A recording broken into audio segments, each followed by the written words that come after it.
talk about your money. President Donald Trump's 25% tariff on all steel and aluminum coming into this country.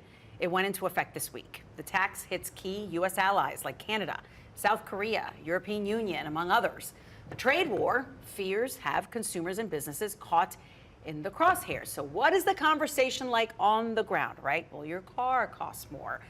All very real and important questions. Financial advisor Ernie Burns joins us now to explain how this tariff fight can cause that ripple in the economy. Ernie, thank you so much for being with us on this Friday. We're drinking out of a fire hose. We are. All the stuff coming out of D.C. So tell us your reaction to this. Well, one thing you just said has been reprieved already. The steel and aluminum and from Canada has already been reprieved. All right. So what's happening there is this: if we don't tax your electricity, then Trump came back and says we won't tax your aluminum and steel. So it's basically been a counter is what's happening in order the deal in itself back and forth. So we've had some reprieve in Mexico and Canada in the last couple of weeks, whereas now Europe is the stand-up now, where we taxing the champagne coming out of France or the wines coming out of Italy. That's going to be heavily tariffed now. And how the U.S. taxpayers can see it is this way. Right now, they're taxing our imports heavily.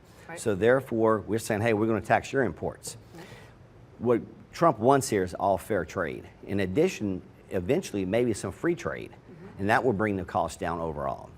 What do you expect to happen? You just said a very important word. We've already seen the reprieve here. There seems to be so much back and forth. You go to sleep one night, you wake up the next day, and it's different. What is going to stick? Well, I don't know what's going to stick. What I do know, the markets don't like it.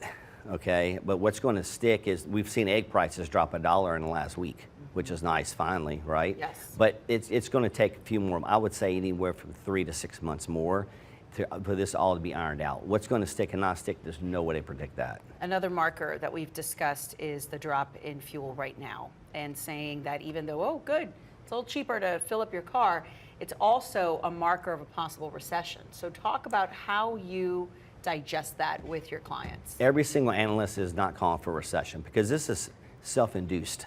Since this is self-induced, we could pull right out of it. So we're not going to have a recession. Yeah, we've had a pullback, but overall, we're not going to have a recession. So what do you do with your portfolio right now as you're seeing the federal cuts happening, there's a reorganization happening, as you called it. Lucy, this is part of the deal is what we're seeing this president do in Trump 2.0. So talk about what the portfolio needs to do. Well, if you're about to retire, be cautious. You know, within the next year, be cautious.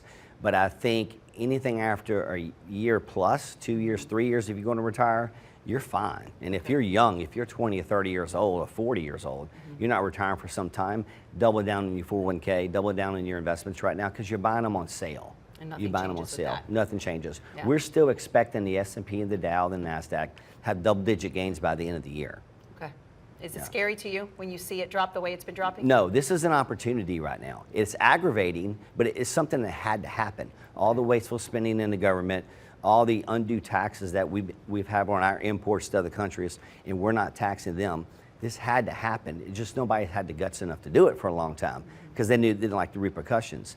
Once this all is ironed out in the next 6 months, we're going to see a bullish economy. All right, Ernie Burns, thank you so much. Really great insight here, and we're in it for the ride. That's yes, for we sure. are. We are. All right, thank you so much.